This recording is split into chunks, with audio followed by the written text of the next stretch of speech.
კოსმიური სკოლა ამბავი, რომელსაც ასე ვერავინ მოგიყვება.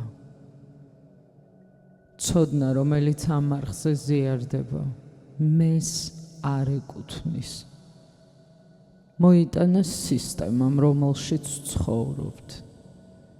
იესო ქრისტეს სისტემამ. შესაბამისად საერთოა.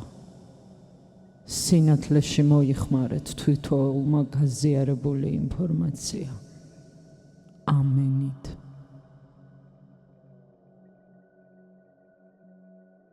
გაიგეთე ყურსასმენები.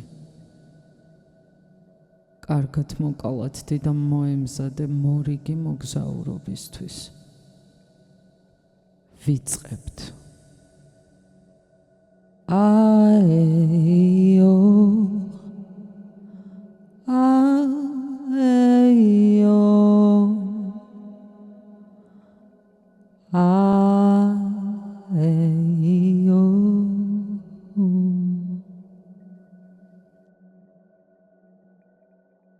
ალქიმიკოსის დღიური მერვე მოგზაურობა პარტნიორი სარკეა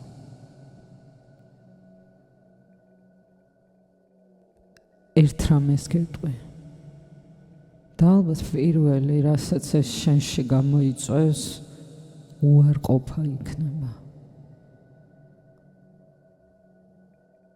მოდუნდი და მომისმინე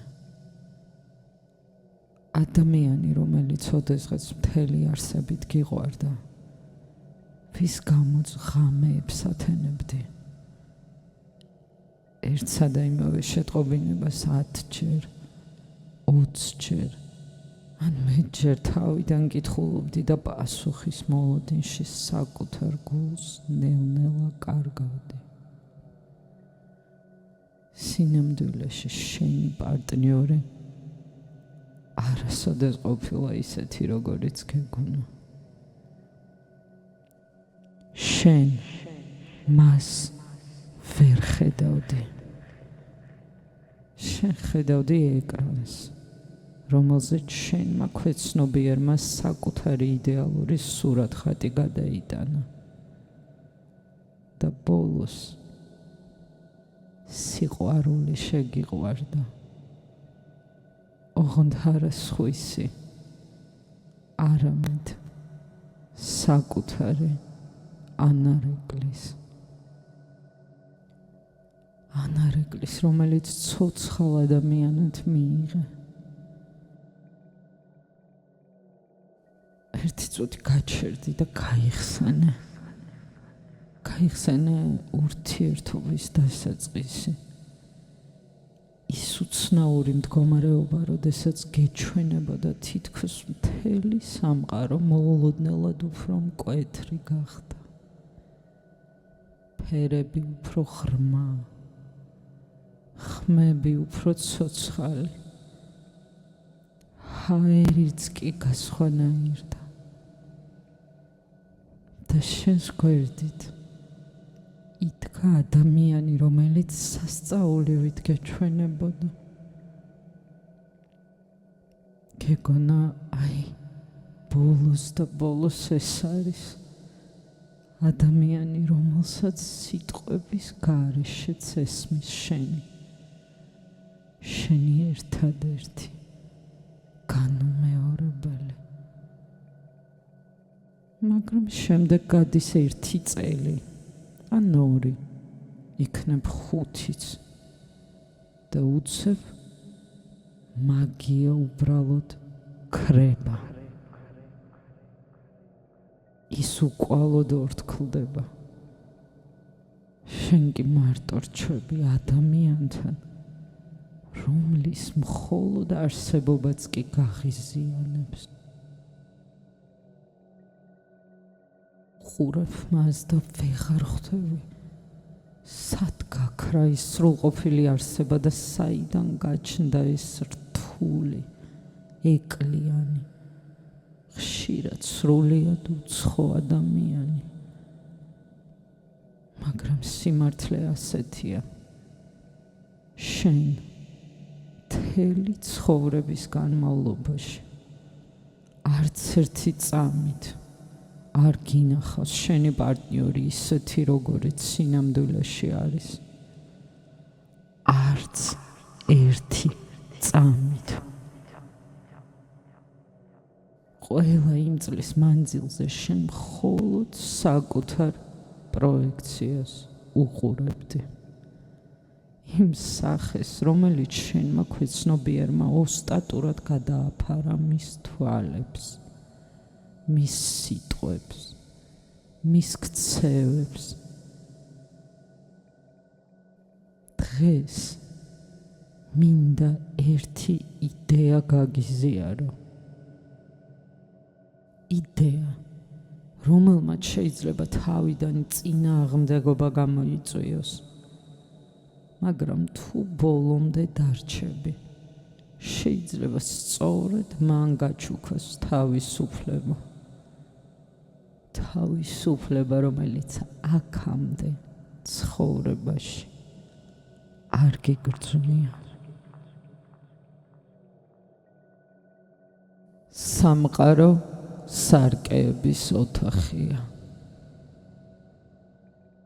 წარმოიდგინე, რომ ერთ დიდ დარბაზში შედიხარ. ოთახი სრულიად ცარიელია, მაგრამ მისი კედლები, იატაკი, ჭერიც კი სარკეებით არის დაფარული. რომელ მხარესაც არ უნდა გაიხედო, საკუთარ ანარეკლს ხედავ. თუ გაიღიმებ, ათასობით ღიმილი დაგიბრუნდება. თუ წარბს შეკრავ, იგივე მოხდება. სარკეები არასოდეს კამათობენ, არასოდეს განსჯიან, არასოდეს ცდილობენ შენს შეცვლას. ისინი მხოლოდ გიბრუნებენ იმას, რაც უკვე შენშია. ახლა წარმოიდგინე, რომ სწორედ ასეთ სივრცეში ცხოვრობ, მაგრამ ამ სარკეებს ადამიანების სახეები აქვთ. მეგობრების, მშობლების, უცნობების, შეყვარებულის, პარტნიორის. ველასი, ვინც შენს ცხოვრებაში ჩნდება. და ეს ყველა რაღაცას კი არ გაძლევს, არამედ რაღაცას გიჩვენებს. და სწორედ ამიტომ ზოგი ადამიანი პირველივე წუთიდან აუხსნელ სიმშვიდეს განიჭებს. ხოლო ზოგის გვერდით უმიზეზო დაძაბულობას გრძნობა. თითქოს არაფერი მომხდარა, მაგრამ შინაგანად უკვე ყველაფერი შეიცვალა. ეს შემთხვევითი არ არის. ბევრი ფიქრობს, რომ სიყვარული მაშინ იწყება, როდესაც სწორ ადამიანს ხვდებით. მაგრამ თუ უფრო ღრმა ჩაიხედავ, აღმოაჩენ, რომ სიყვარული ხშირად გაცილებით ადრე იწყება. იქ, სადაც ჯერ კიდევ ბავშვი იყავი. იქ, სადაც პირველად იგრძენი, რომ რაღაც გაკლდა. სითბო, უსაფრთხოება, მიღება, დანახვა. სწორედ იმ ადგილას, სადაც გული პირველად დაიჭრა ქვეცნობიერმა საკუთარი საძიებო პროგრამა ჩართო. არა იმისთვის, რომ ტკივილი გაეხანგრძლიwebინა, არამედ იმისთვის, რომ ოდესმე მისი დასრულება შეძლებოდა.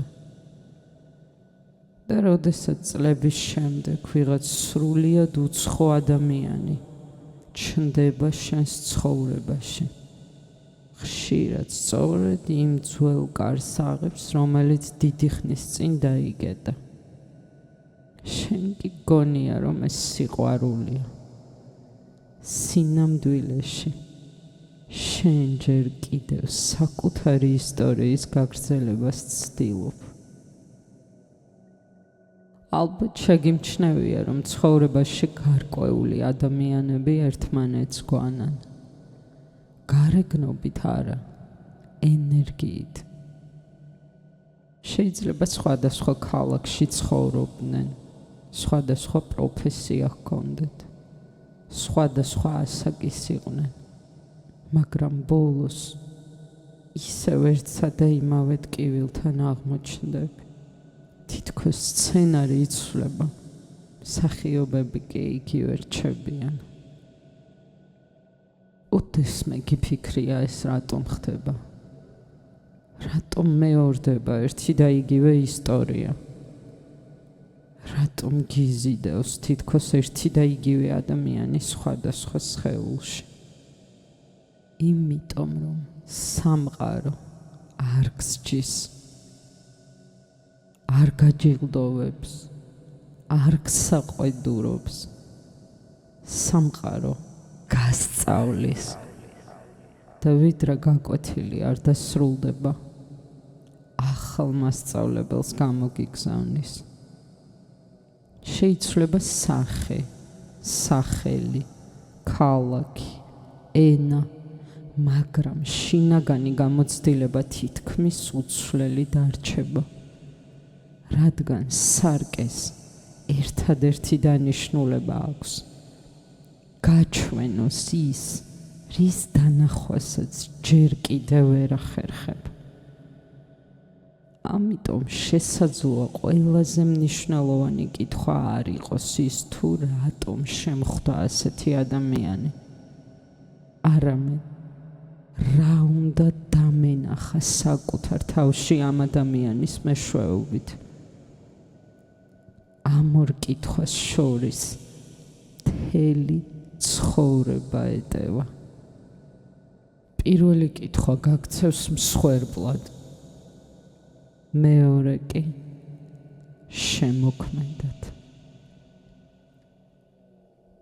პრაქტიკა.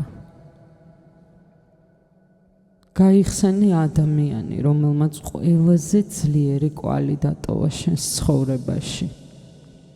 ნუ იფიქრებ იმაზე, რა დაგიშავა ან რა გაგიკეთა. ერთი წუთით სულ სხვა კითხვა დაუსვი საკუთარ თავს.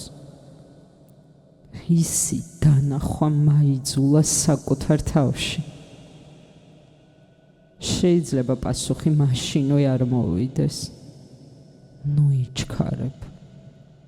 ზოგ კითხვას სიჩუმე უფრო კარგად პასუხობს, ვიდრე ფიქრი. და როდესაც ამ სარკეს პირველად ხედავ, კიდე ერთი აღმოჩენა გეულოდება. შეიძლება სიყვარულში საერთოდ პარტნიორს კი არ ეძებ, არამედ იმ ნაწილს, რომელიც ოდესღაც საკუთარ თავში დაკარგე. რატომ გვიზიდავს ერთი და იგივე ტკივილი? ოდესმე გიფიქრია, რატომ ისევ ასეთი ადამიანი? რატომ ისევ იგივე ისტორია? რატომ ყოველთვის ერთნაირი დასასრული? მაშინ შეიძლება უკვე იმ კართან დგახარ, რომელსაც ძალიან ცოტა ადამიანი აღებს. რადგან უმეტესობა პასუხს ყოველთვის გარეთ ეძებს. ეს კარი კი შიგნით შედის. წარმოიდგინე, რომ ბავშვობაში ფეხი მოიტეხე. ძვალი დიდი ხანია შეხორცდა. წლები გავიდა. გარედან ყველაფერი კარგად ჩანს. მაგრამ როდესაც ვინმე ზუსტად იმ ადგილს შეეხება, ტკივილი ისევ ცოცხლდება. არა იმიტომ, რომ ახალი ჭრილობა გაჩნდა, არამედ იმიტომ, რომ ძველი ბოლომდე არასოდეს მოშუშებულა. ზუსტად ასე მუშაობს ქვეცნობიერიც. ბავშვობაში მიღებული ყოველი ემოციური გამოცდილება შიგნით პატარა ანაბეჭდად რჩება. შეიძლება ერთხელ იგრძენი, რომ არ გისმენდნენ, რომ ვერ გხედავდნენ, რომ შენი სიყვარული უნდა დაგემსახურებინა, ან რომ მიტოვების შიში სიყვარულზე ძლიერი აღმოჩნდა. გადის წლები, შენ იზრდები, იცვლი ქალაქებს, სამსახურებს, ურთიერთობებს, მაგრამ ეს პატარა ანაბეჭდი შენთან ერთად მოგზაურობს. და სწორედ ამიტომ, როდესაც ახალ ადამიანს ხვდები, მხოლოდ შენ არ ცნობ მას, არამედ შენი ქვეცნობიერიც ცნობს. ის წამებში ამოწმებს, არის თუ არა აქ ძველი ისტორიის გაგრძელების შესაძლებლობა. და თუ ოდნავ მაინც გავს ოდესღაც განცდილ ტკივილს, მაშინ უცნაური რამ ხდება. შიგნით რაღაცა ამბობს. ეს ნაცნობია. შენ კი ამას ქიმიას ეძახი, ბედის წერას, სულის მონათესავეს, მაგრამ ხშირად ეს უბრალოდ ტკივილის ნაცნობის სუნია. ალბათ გაინტერესებს რატომ. იმიტომ, რომ ქვეცნობიერს ერთი უცნაური თვისება აქვს. მას დაუსრულებლის დასრულება სურს.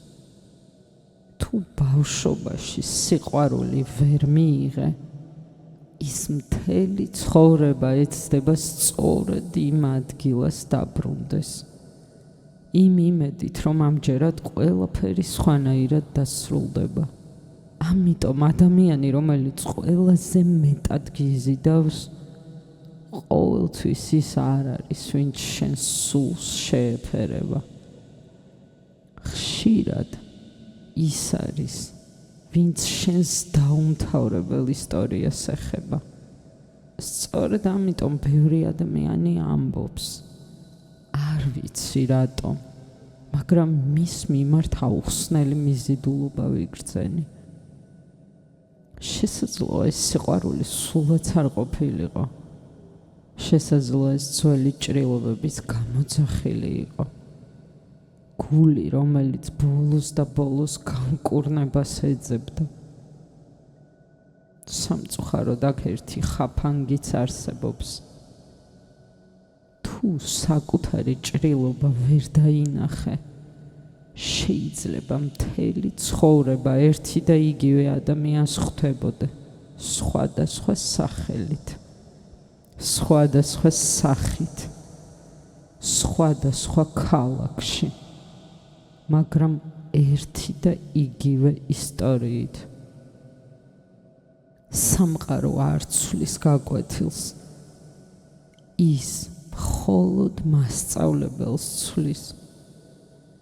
სწორედ ამიტომ ყველაზე მნიშვნელოვანი კითხვა არ არის რატომ მიმატოვა ან რატომ მატკინა, არამედ რა იყო ჩემში ისეთი, რაც ამ ტკივილმა გააღვიძა.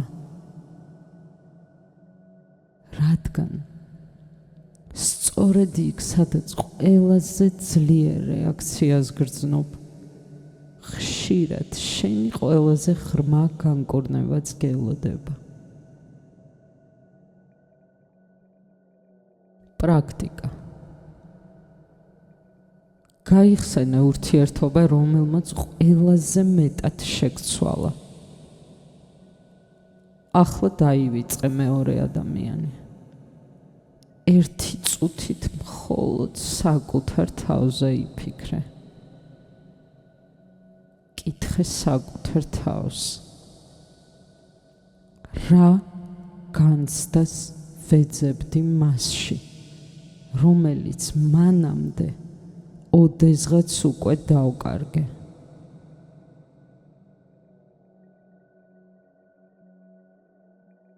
არიჩქარო.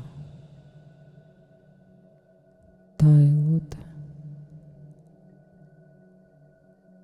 არიძებო ლოგიკური პასუხი. ზოგჯერ გულმა იცის ის, რაც გონებას ჯერ კიდევ არ ისმის.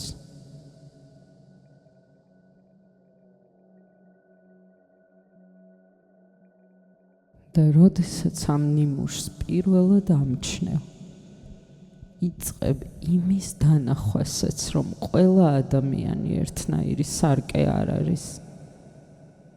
ზოგი შენს ნათელ მხარეს ირეკლავს, ზოგი ჩრდილს, ზოგი კი იმ ნაწილს, რომლის არსებობის შესახებ ჯერ არც კი გიფიქრია.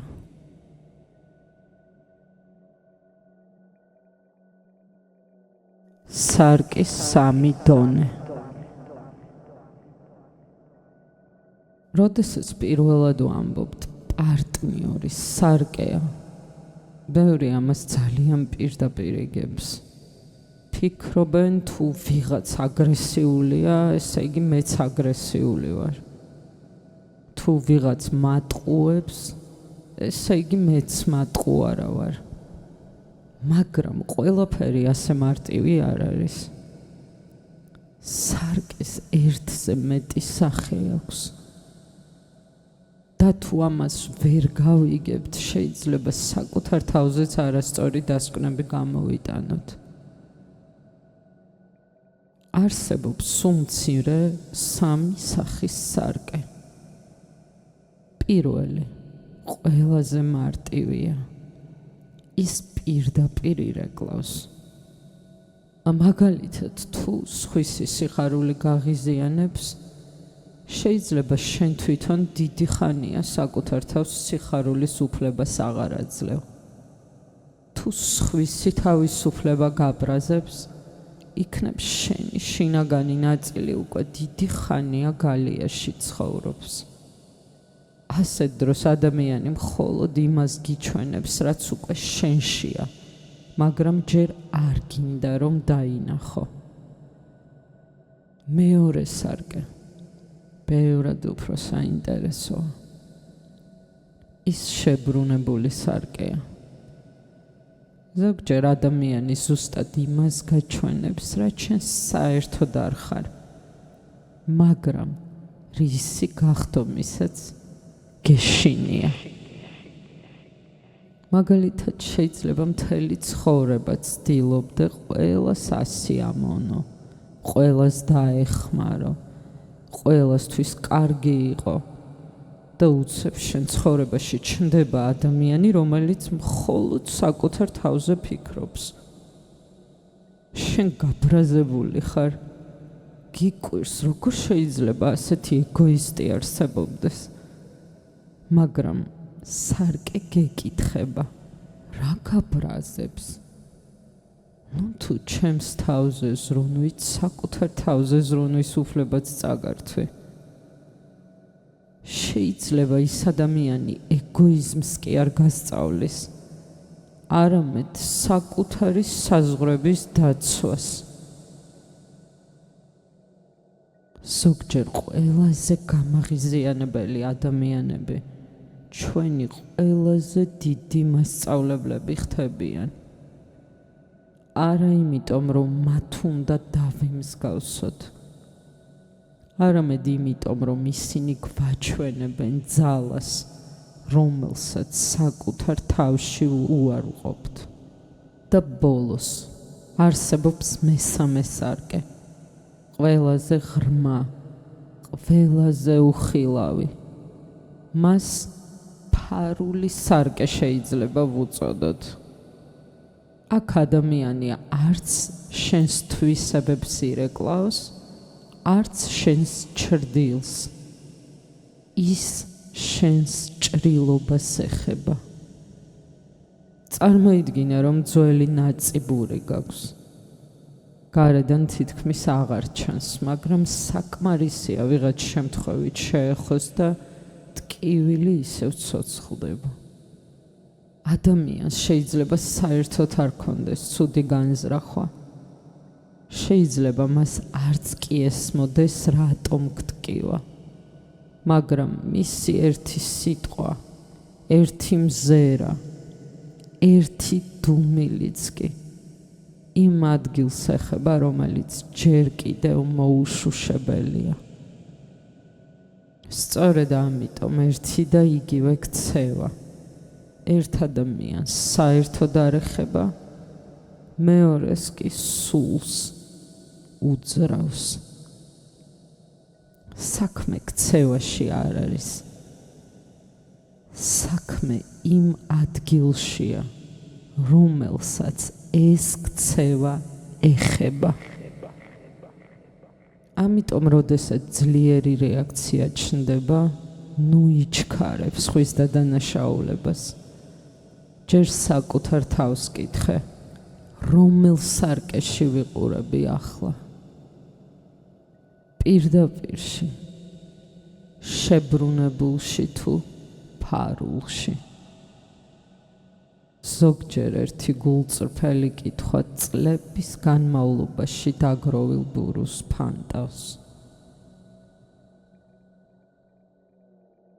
პრაქტიკა. გაიხსენე ადამიანი, რომელიც ყველაზე მეტად გაღიზიანებს. ახლა დასვი ორი შეკითხვა. კარგი იქნება თუ წერილობით შეასრულებ. რას ხედავ მასში, რისი დანახვაც საკუთარ თავში მიჭირს? და მეორე, რომელ ძველ ჭრილობას ეხება მისი არსებობა?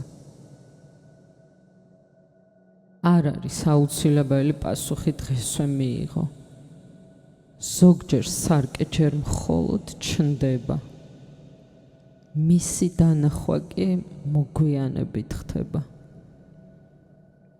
და როდესაც სარკეების განსხვავებას სწავლობ, ნელ-ნელა კიდევ ერთ საიდუმლოს ამჩნევ, რომ ტკივილს ხშირად თავად სიყვარული კი არ აძლიერებს, არამედ ის მნიშვნელობა, რომელსაც ადამიანს ვანიჭებთ.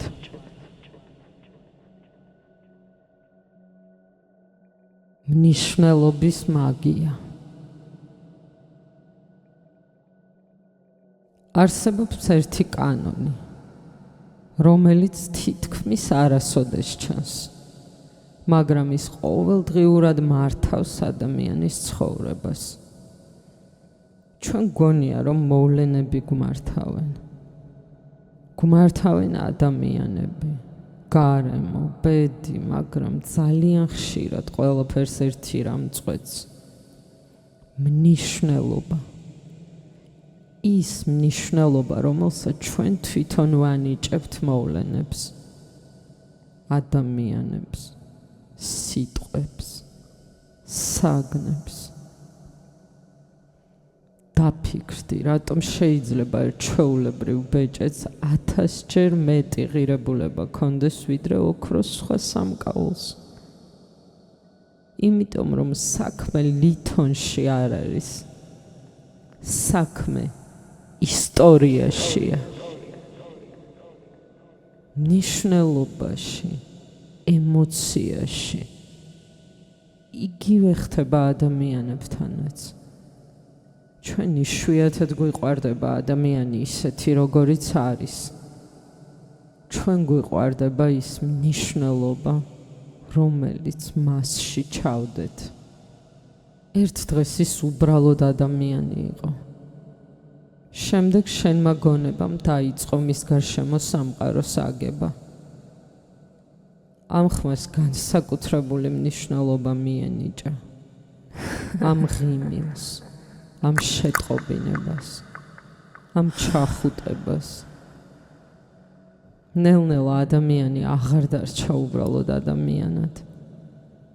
ის შენი ბედნიერების წყაროდ გადაიქცა. და სწორედ აქ იწყება მიჯაჭვულობა. სიყვარული იშვიათად გვტკივა. გვტკივა დამოკიდებულება. გვტკივა, როდესაც გვჯერა, რომ ჩვენი სიმშვიდე სხვა ადამიანზეა დამოკიდებული. რომ ჩვენი ღირებულება სხვის არჩევანზეა დამოკიდებული. ჩვენი სიხარული სხვის ყოფნაზეა დამოკიდებული. რაც უფრო დიდ მნიშვნელობას ანიჭებ, მით უფრო დიდ შიშსაც ქმნი.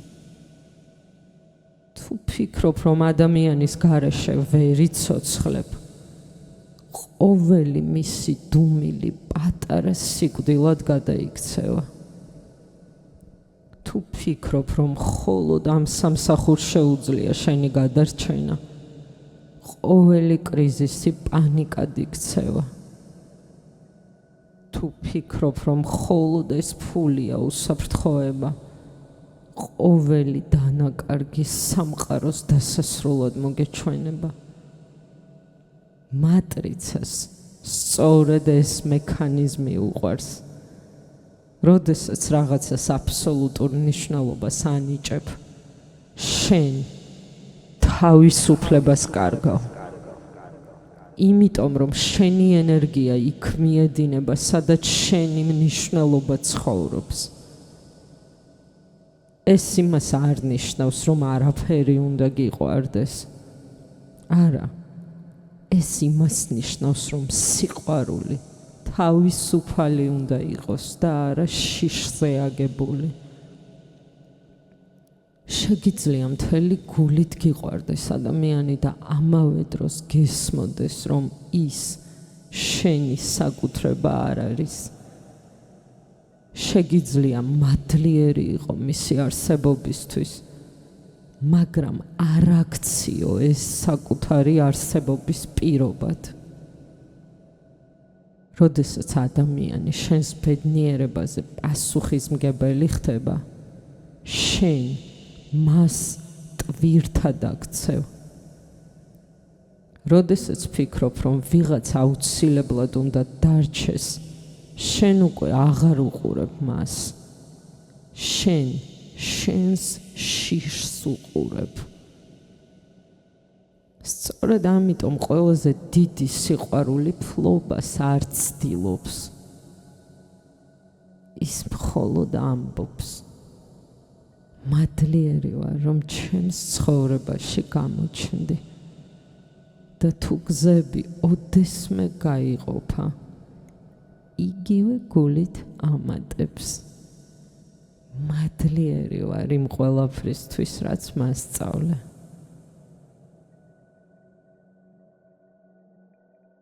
პრაქტიკა. დღეს გაიხსენე ადამიანი ან მოვლენა, რომლის დაკარგვისაც ყველაზე მეტად გეშინია. ახლა საკუთარ თავს კითხე. რას დავკარგავს სინამდვილეში? ადამიანს თუ იმ მნიშვნელობას, რომელიც მას მივანიჭე?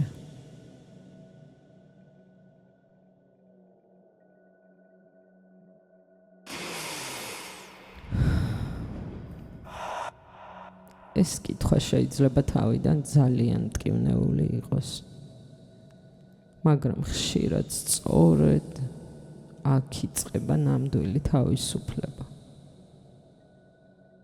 როდესაც მნიშვნელობების ქსელს ხედავ, კიდევ ერთ მნიშვნელოვან აღმოჩენას აკეთებ. ხვდები, რომ რეალობა გარედან არ იწყება. ის ყოველთვის შიგნიდან იბადება.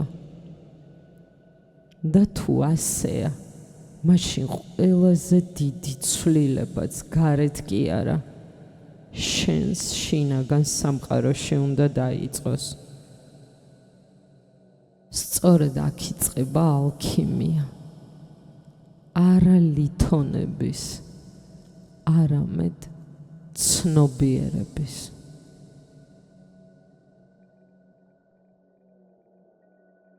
შინაგანი ალქიმია. ადამიანების უმეტესობას სჯერა, რომ რეალობა გარედან იქმნება. ჯერ რაღაც უნდა მოხდეს და მხოლოდ ამის შემდეგ შეიცვლება მათი შინაგანი მდგომარეობა. თუ სიყვარული მოვა, ბედნიერი გავხდები. თუ ფული გაჩნდება, სიმშვიდეს ვიგრძნობ. თუ ის დაბრუნდება, კვლავ ვიქნები სრულყოფილი.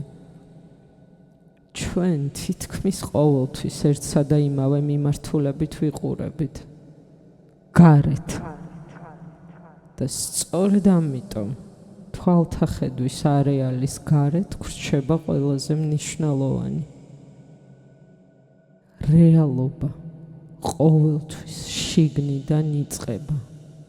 გარეგანი სამყარო მხოლოდ გამოძახილია. შედეგი, ანარეკლი, შენი შინაგანი მდგომარეობის გაგრძელება. წარმოიდგინე, რომ სარკის წინ დგახარ და ცდილობ ანარეკლს გაუღიმო ისე, რომ შენ თვითონ არ გაიღიმო.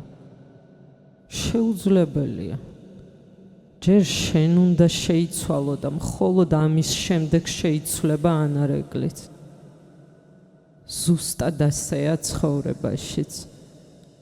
ადამიანები ხშირად ცდილობენ გარემო შეცვალონ პარტნიორი, სამსახური, ქალაქი, მეგობრები, მაგრამ თუ შინაგანი პროგრამა იგივე დარჩა, რეალობა სხვა დეკორაციით იმავე ისტორიას გაიმეორებს. შეიძლება სხვა ქვეყანაში გადახვიდე, სხვა სამსახური დაიწყო, სხვა სიყვარული იპოვო, მაგრამ თუ შიგნით ისე მიტოვების შიში ცხოვრობს, ის ახალ ადამიანშიც იმავე ნიშნებს მოძებნის და ერთ დღეს ისევ იგივე ტკივილს შეგახვედრებს. ამიტომ ნამდვილი ცვლილება გარედან არასოდეს ხდება. ის მდგომარეობიდან იწყება. ზუსტად ამიტომ ძველი ალქიმიკოსები ოქროზე თითქმის არასოდეს საუბრობდნენ. ადამიანებს ეგონათ, რომ ისინი ლითონებს გარდაქმნიდნენ, მაგრამ სინამდვილეში ისინი ცხოვრებას გარდაქმნიდნენ. ტყვია მხოლოდ სიმბოლო იყო, ოქროც სიმბოლო იყო. ჭეშმარიტი ალქიმია ადამიანის შინაგან სამყაროში ხდებოდა. იქ, სადაც შიში ნელ-ნელა ნდობად იქცევა, სადაც ბრაზი გაგებად, მიჯაჭვულობა თავისუფლებად. ალქიმია არ ნიშნავს საკუთარი ჩრდილის უარყოფას, არც იმას, რომ ყოველთვის ბედნიერი უნდა იყო.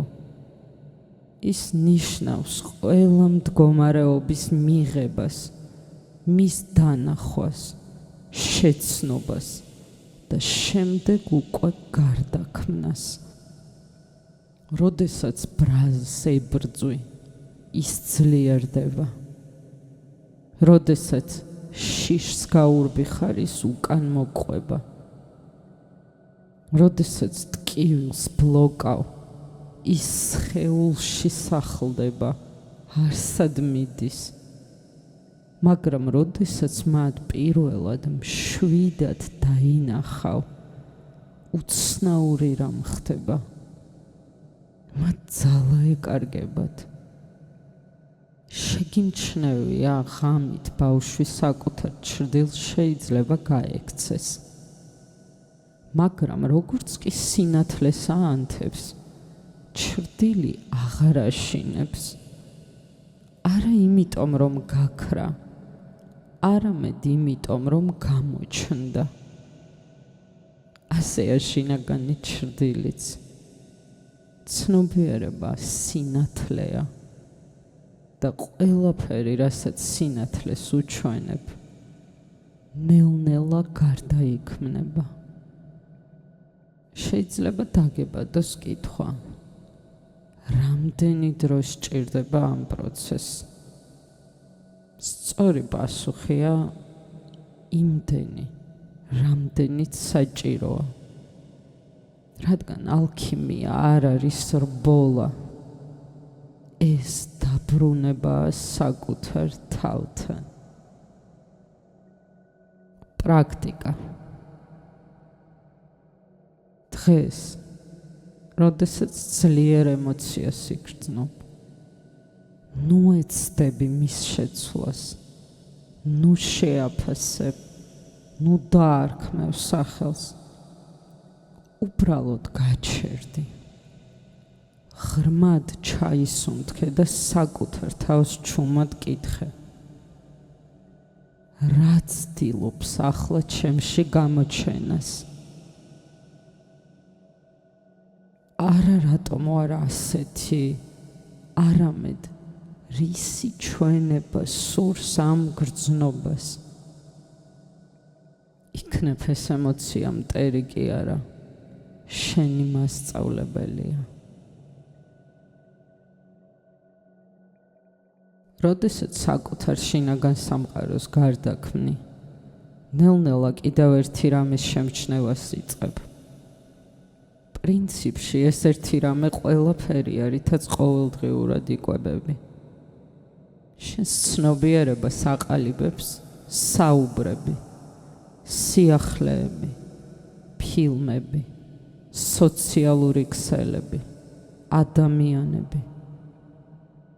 რა არის ინფორმაციული დეტოქსი და ვის ენერგიას ატარებს სინამდვილეში? აბა როგორ ხარ? კაი. ღრმად ჩაისუნთქე, ამოისუნთქე და განვაგრძოთ. ინფორმაციული დეტოქსი. შეიძლება შენ უკვე შეამჩნიე, რომ ყველა ფიქრი შენი არ არის. ყველა შიში შენი არ არის. ყველა სურვილიც კი ყოველთვის შენი არ არის. ჩვენ გონია, რომ საკუთარ ცხოვრებას ვცხოვრობთ, მაგრამ ერთი წუთით გაჩერდი და საკუთარ თავს კითხე. ბოლო 24 საათის განმავლობაში რამდენი ხმა შემოუშვი საკუთარ ცნობიერებაში? რამდენი სიახლე, რამდენი ვიდეო, რამდენი კომენტარი, რამდენი სხვისი შიში, რამდენი სხვისი ბრაზი, რამდენი სხვისი აზრი. გაჩერდი რა და წარმოიდგინე, რომ ყოველ დღეს სუფთა წყალს ვსვამ. შემდეგ კი ვიღაც თითო წვეთ მელანს ამატებს. ერთი წვეთი თითქმის შეუმჩნეველია. მეორე, მესამეც. მაგრამ თუ ასე ყოველდღე გაგრძელდება, ერთ დღეს აღმოაჩენ, რომ წყალი უკვე არ არის გამჭვირვალე. ცნობიერებაც ასე მუშაობს. ის იმით იკვებება, რასაც ყოველდღიურად იღებს.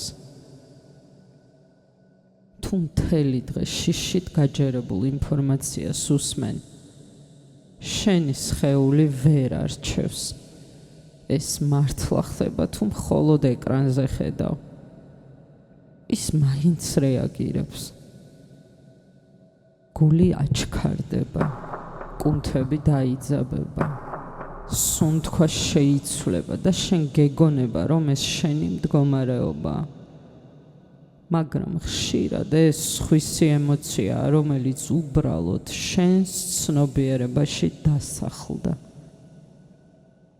სწორედ ამიტომ უძველესი სულიერი სკოლები ყოველთვის დიდ მნიშვნელობას ანიჭებდნენ.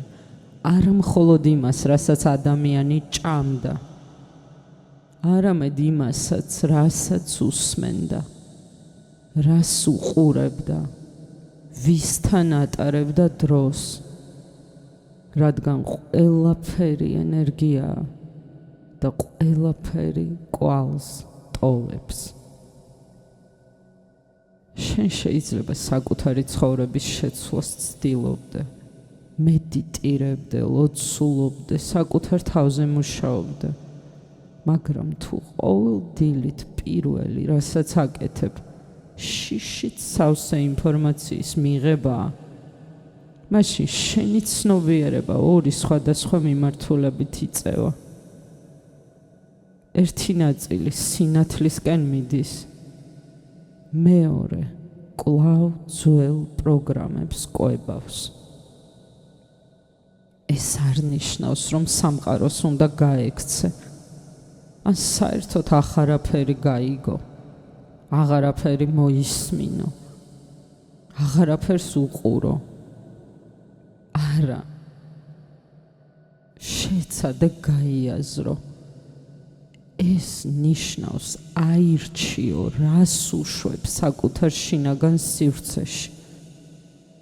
ისევე როგორც არჩევ, ვის შემოუშვებ საკუთარ სახლში.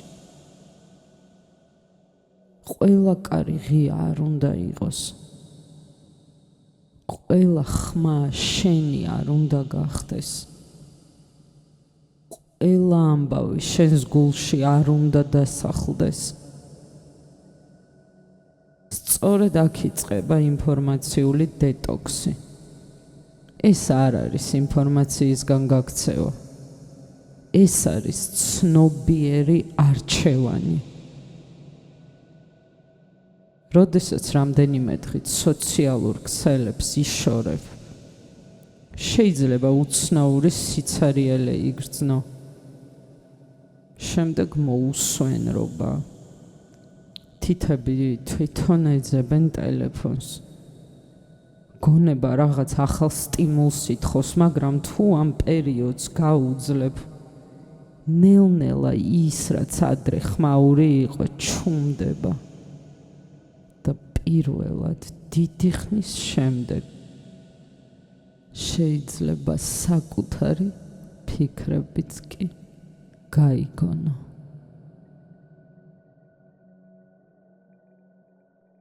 პრაქტიკა. ხვალ დილით გაღვიძების შემდეგ პირველი 1 საათის მანძილზე არ გახსნა არც ერთი სოციალური ქსელი, არ წაიკითხო სიახლეები, არ შეამოწმო შეტყობინებები. ამის ნაცვლად შეაღე ფანჯარა, ჩაისუნთქე ჰაერი, დალიე წყალი. რამდენიმე წუთით უბრალოდ იყავი საკუთარ თავთან.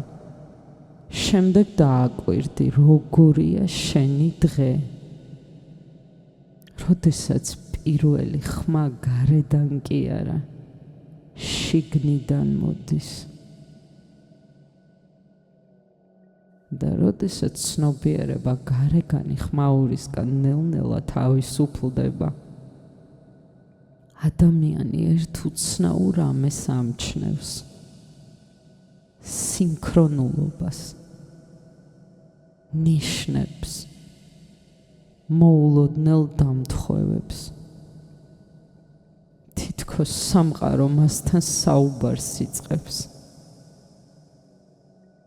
ზოგი ამას შემთხვევას ეძახის, ზოგი ინტუიციას, ზოგი კი პორტალს. ჩვენ კი უახლოვდებით მიმდინარე მოგზაურობის ბოლო ოთახს. 11. კარიბჭე, რომელიც გარეთ კი არა, შენს ცნობიერებაში იხსნება.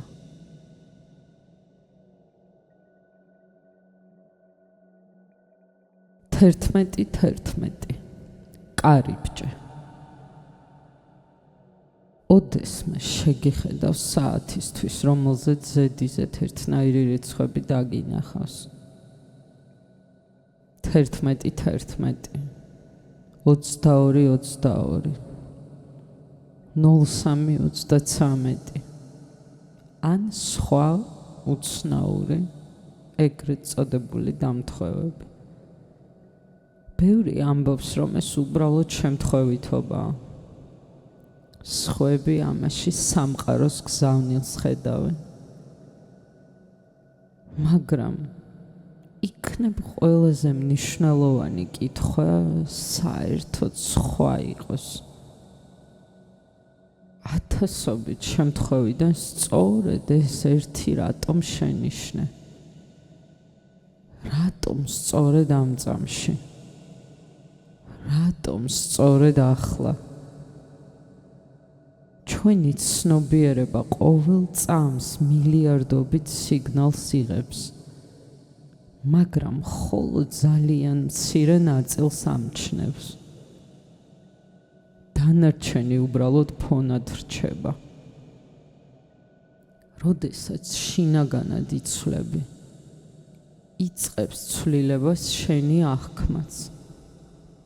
შენ უცებ ამჩნევ იმას, რასაც ადრე საერთოდ ვერ ხედავდი. არა იმიტომ, რომ სამყარო შეიცვალა, არამედ იმიტომ, რომ შეიცვალა მაყურებელი. 11. შეიძლება რიცხვის საერთოდ არ იყოს.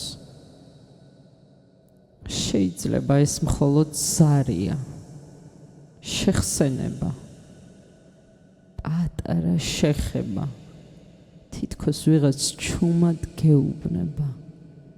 გაიღვიძე, დაბრუნდი, ახლა აქ იყავი. როდესაც ადამიანი მუდმივად წარსულში ცხოვრობს, ან მომავლის შეიკარგება, ის აწმყოს ვეღარ ხედავს. ხოლო ყველა ნიშანი, ყველა სინქრონულობა, ყველა ნაზი მინიშნება ყოველთვის მხოლოდ აწმყოში ჩნდება. შეიძლება ნიშანი საერთოდ არ ცდილობს მომავლის წინასწარმეტყველებას. შეიძლება ის მხოლოდ ამოწმებს, რამდენად ფხიზლად ხარ, რამდენად აქ ხარ, რამდენად უსმენ. სამყაროს ყვირილი არ უყვარს. ის ჩურჩულით საუბრობს, ქარის მოძრაობით, ფოთლის რხევით, შემთხვევითი სიტყვით, ბავშვის ღიმილით, უცნობი ადამიანის მზერით, ან საათზე გაჩენილი 4 ერთიანით. მაგრამ თუ შინაგანად ხმაურია, ამ ჩურჩულს ვერ გაიგონებ.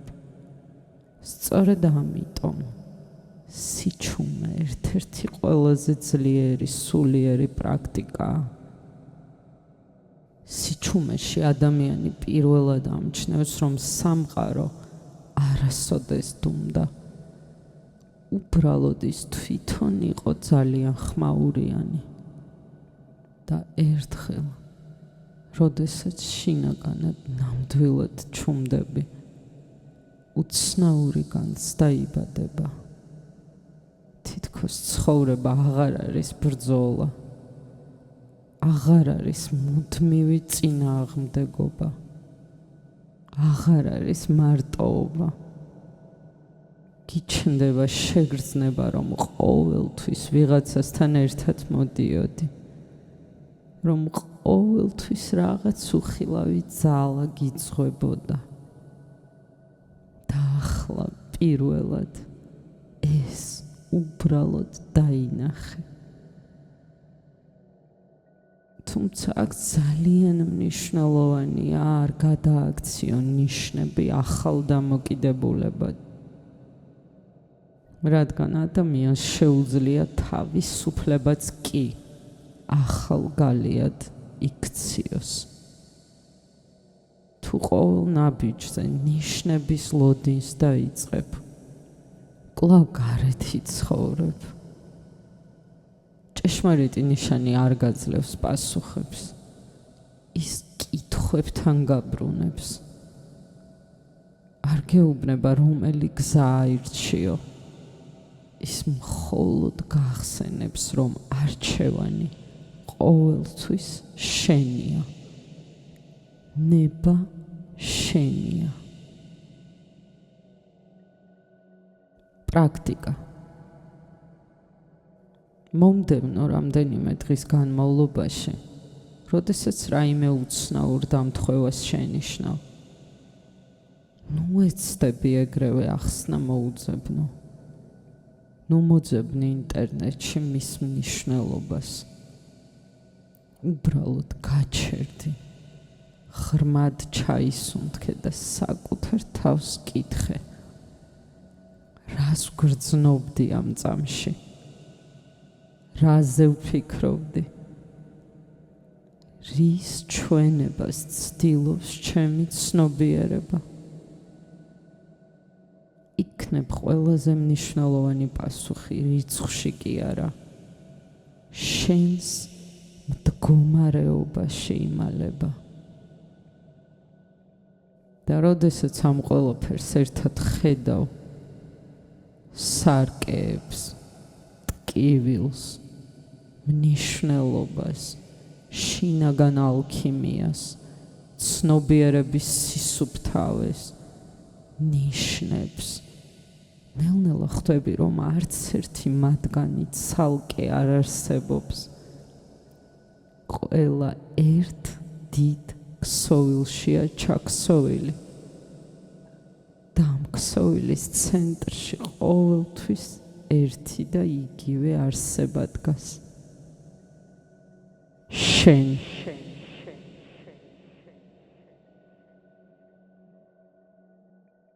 შინ დაბრუნება. შეიძლება ამ მოგზაურობის დასაწყისში ფიქრობდი, რომ ეს ყველაფერი სიყვარულზე იყო, პარტნიორზე, ურთიერთობებზე. მაგრამ თუ ბოლომდე მოხვედი, ალბათ უკვე ხედავ, რომ საუბარი სულ სხვა რამეზეა. პარტნიორი მხოლოდ დასაწყისი აღმოჩნდა. სარკე, რომელმაც შენამდე მიგიყვანა. ტკივილი მხოლოდ კარი აღმოჩნდა, რომელმაც შენს გულამდე მიგიყვანა. ნიშნები მხოლოდ შეხსენება აღმოჩნდა, რომელსაც შენი ყურადღება უნდა დაებრუნებინა. მთელი ამ დროის განმავლობაში სამყარო სხვის შესახებ კი არ გესაუბრებოდა, შენზე გელაპარაკებოდა. ყველაზე დიდი ილუზია, რომელშიც ადამიანი ცხოვრობს, არის რწმენა, რომ მის ცხოვრებაში მთავარი სხვა ადამიანები არიან. მაგრამ რაც უფრო ღრმად ჩადიხარ, მით უფრო ნათლად ხედავ, რომ ყველა გზა ბოლოს შენსავე გულში ბრუნდება. არავინ მოვიდა შენს გადასარჩენად. არავინ მოვიდა, რომ შენი სიცარიელე შეევსო. არავინ მოვიდა შენი ცხოვრების დასასრულებლად. ყველა მხოლოდ ერთი მიზნით გამოჩნდა, რომ საკუთარი თავი უფრო ნათლად დაგენახა. და როდესაც ამას პირველად ხედავ, და როდესაც ამას პირველად ხედავ, უცნაური რამ ხდება.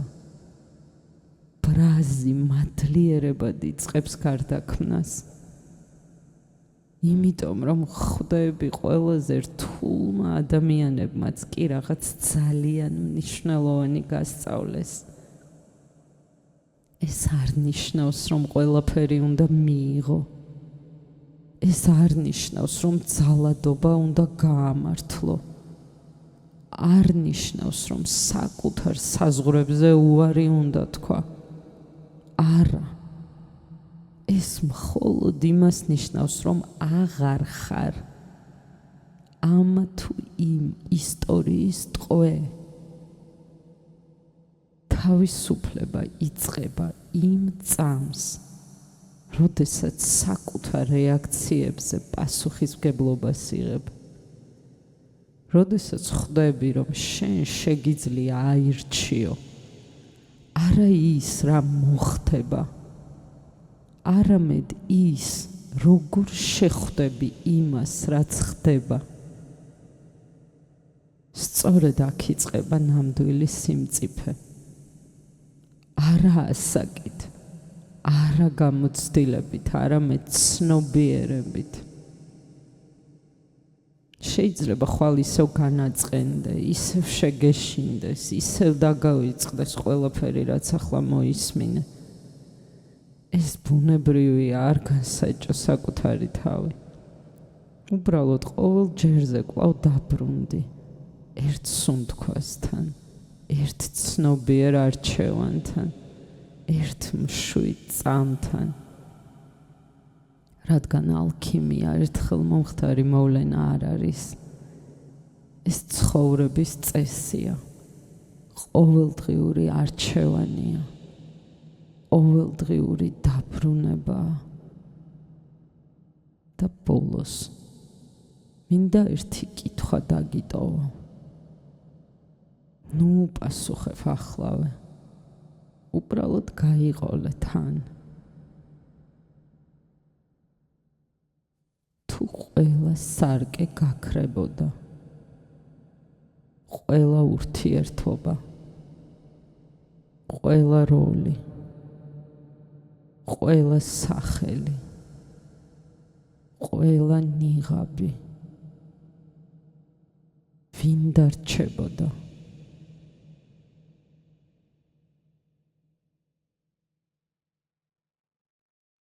იქნებ სწორედ იმ ადამიანის გაცნობას ცდილობდი მთელი ცხოვრების განმავლობაში და იქნებ ყველა შეხვედრა, ყველა სიყვარული, ყველა დანაკარგი, ყველა ტკივილი მხოლოდ იმისთვის მოხდა, რომ ბოლოს საკუთარ თავთან დაბრუნებულიყავი. როდესაც ეს დაბრუნება ხდება, სამყაროს შეცვლა აღარ გჭირდება, რადგან ხედავ, რომ სამყარო ყოველთვის შენი ცნობიერების სარკე იყო. და ახლა, როდესაც ეს ჩანაწერი დასრულდება, ნუ იჩქარებ, მაშინვე ნუ წამოხტები. რამდენიმე წამით უბრალოდ სიჩუმეში დარჩე. იგრძენი შენი სუნთქვა, გულის ცემა, სხეული, სივრცე. შეიძლება ყველაზე მნიშვნელოვანი სიტყვები სწორედ ახლა აღარ ისმის. რადგან ჭეშმარიტი პასუხები ხშირად სიჩუმეში იბადება. მადლიერი ვარ, რომ ეს გზა ბოლომდე გამოიარე. და თუ ამ მოგზაურობის შემდეგ, თუნდაც ერთი წუთით უფრო ახლოს მიხვედი საკუთარ თავთან, მაშინ ეს შეხვედრა ამად უკვე ღირდა. თქვენთვის ტრანსლირებდა კოსმიური სკოლის ალქიმიკოსი, დროს სივრცეში მოგზაური და სიტყვის არქიტექტორი, შენიანი, ანი.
აქ რაღაც სხვა ამბავი იყო და მაგიტო